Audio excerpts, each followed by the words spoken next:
अकबर के राज्य के अंदर जो बीकानेर के राजा हुआ करते थे पृथ्वीराज राठौड़, इन्होंने राठौड़ को बुलाया। देखो पृथ्वीराज, क्या खबर आई है, महाराणा प्रताप आने को तैयार है। अब उन्होंने हार स्वीकार कर लिया। पृथ्वीराज राठौड़ माने नहीं, उन्होंने चिट्ठी लिख दी।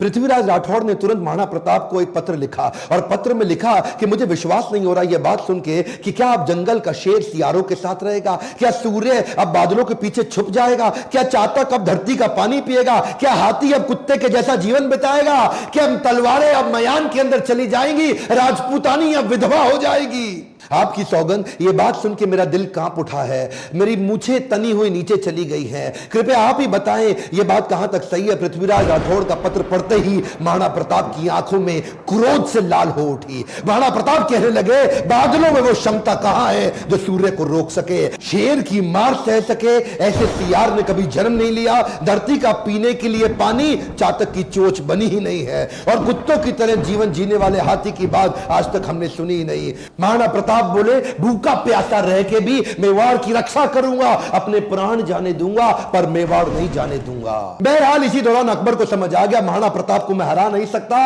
और धोखा दे के हराना यह अकबर की आदत नहीं थी। अकबर को इसीलिए महान राजा भी बताया गया है। आने वाले समय में अगर आप चाहेंगे तो मैं अकबर पे भी एक वीडियो बनाऊंगा। पर वापस चलते हैं, उसी समय अकबर का फिर ध्यान बट गया। अकबर अब ईस्टर्न साइड चला गया, सदर्न साइड चला गया, उसने मेवाड़ को छोड़ दिया और इधर महाराणा प्रताप ने पूरे मेवाड़ पे फिर से अपना कब्जा कर लिया। कुछ दिन, हफ्ते, महीने ठीक बीते। उन्हीं दौरान एक शिकार करते वक्त, उस समय किसी शेर का शिकार करते वक्त महाराणा प्रताप का किसी एक्सीडेंट में उनका देहांत हो गया, उनकी मृत्यु हो गई। ये बात जब अकबर को पता लगी, अकबर एक ऐसा राजा था, अपने शत्रु प्रताप की मृत्यु पे बहुत रोया और चिट्ठी लिख करके बोला कि महाराणा प्रताप एक बड़े शक्तिशाली, बड़े मेधावी और एक ऐसे राजा थे जिन्होंने अपने गौरव को कभी समाप्त नीचे झुकने नहीं दिया, और मुझे एक बात का दुख रहेगा, मैं जीवन भर महाराणा प्रताप को कभी हरा नहीं सका। ध्यान दीजिएगा, लेसन्स में लर्निंग बहुत सारी हो सकती है, पर महाराणा प्रताप को इतना संघर्ष इसीलिए करना पड़ा क्योंकि आपस में राजपूतों की कभी बनी नहीं।